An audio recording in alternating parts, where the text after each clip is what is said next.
আজকে আমি আপনাদের সাথে একটি নতুন রেসিপি শেয়ার করছি। আমার আজকের রেসিপি হলো পাউরুটির হালুয়া। এই পাউরুটির হালুয়া আপনারা খুব সহজেই বাড়িতে বানাতে পারবেন। নমস্কার, আমি সহেলি, আপনাদেরকে আমার চ্যানেলে স্বাগত। আমি পাউরুটিগুলোকে ছোট ছোট টুকরো করে একটা কাপের মধ্যে ছিঁড়ে রাখছি। আমি 15 জনের মাপে পাউরুটির হালুয়া বানিয়েছি, তাই আমি 12 পিস পাউরুটি নিয়েছি। 12 পিস পাউরুটি মানে এই কাপের 2 কাপ। আর এই কাপের 2 কাপ পাউরুটি নিলে আপনাদেরকে এই কাপের 2 কাপ চিনি আর 2 কাপ গুঁড়ো দুধ নিতে হবে।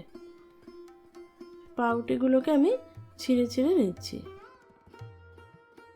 এবারে আমি গ্যাস অন করে 1.5 লিটার দুধ দিচ্ছি। দুধটা গরম হয়ে গেলেই 400 গ্রাম গুঁড়ো দুধ দিচ্ছি আর 400 গ্রাম চিনি দিচ্ছি। আপনারা যদি চিনি একটু কম পছন্দ করেন সেক্ষেত্রে চিনিটা কম দেবেন, আর গুঁড়ো দুধ যদি আপনারা না দেন সেক্ষেত্রে আপনাদের 2 লিটার দুধ দিতে হবে। দুধ উতলে উঠেছে, এবারে আমি গ্যাসটা অফ করে দিচ্ছি। আমি কড়াই বসিয়ে আবার গ্যাসটা অন করে নিলাম। 2 চা চামচ ঘি দিয়ে দিচ্ছি। ঘিটাকে ভালো করে নেড়েচেড়ে মিশিয়ে নিচ্ছি। আগে থেকে ধুয়ে রাখা 100 গ্রাম কাজু কিশমিশ ঘিয়ের মধ্যে ভেজে নিচ্ছি। কাজু কিশমিশগুলোকে হালকা করে ঘিয়ে ভেজে নেব। কাজু কিশমিশ প্রায় ভাজা হয়ে গেছে। এবারে গ্যাস অফ করে দিয়ে কাজু কিশমিশগুলোকে একটা কাচের বাটিতে তুলে নিচ্ছি।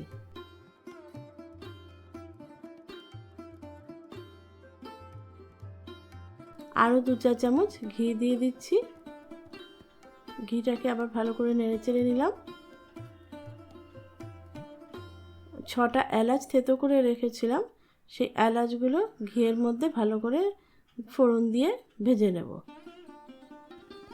2টো তেজপাতা ছিঁড়ে ফোড়ন দিয়ে দিচ্ছি। এলাচ আর তেজপাতা ভালো করে নেড়েচেড়ে নিচ্ছি। ফোড়ন রেডি।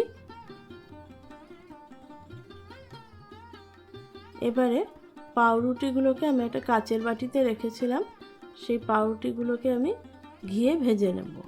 পাউরুটি ভাজতে 3 মিনিট টাইম লাগবে, পাউরুটি খুব তাড়াতাড়ি ভাজা হয়ে যায়। আমি 15 জনের মাপে বানাচ্ছি, তাই সেই অনুপাতে কিন্তু আমি দুধ চিনি দিয়েছি। আর কিন্তু আপনারা যদি কম পরিমাণে করেন সেক্ষেত্রে আপনাদের কিন্তু দুধ চিনি আর পাউরুটির পরিমাণটা কমে যাবে। আগে আমি দুধ যে জাল দিয়ে রেখেছিলাম সেই দুধটা পাউরুটির সাথে মিশিয়ে নিচ্ছি।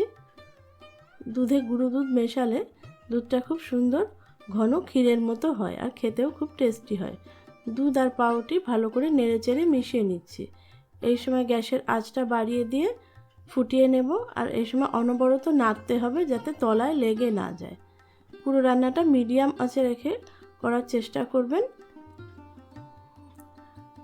ভালো করে নেড়েচেড়ে নিতে হবে যাতে তলায় লেগে না যায়। পাউরুটির হালুয়া রেডি। গ্যাস অফ করে দিলাম। ঘিয়ে ভেজে রাখা কাজু কিশমিশগুলো এবারে দিয়ে দিলাম ওপরে। ঢেকে রাখলাম 5 মিনিট। 5 মিনিট পর ঢাকনা তুলে পাউরুটির হালুয়া আমি একটা কাচের বাটিতে সার্ভ করছি। অসাধারণ খেতে হবে এই পাউরুটির হালুয়া। আপনারা সন্ধ্যে স্ন্যাক্সে এই পাউরুটির হালুয়া খেতে পারেন। আর আমার এই রেসিপিটি কেমন লাগলো আপনারা অবশ্যই জানাবেন, আর এই রান্নাটা একবার বাড়িতে অবশ্যই ট্রাই করে দেখবেন কেমন লাগে।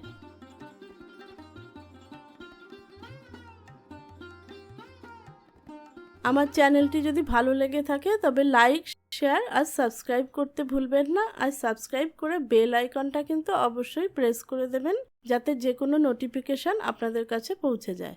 নমস্কার।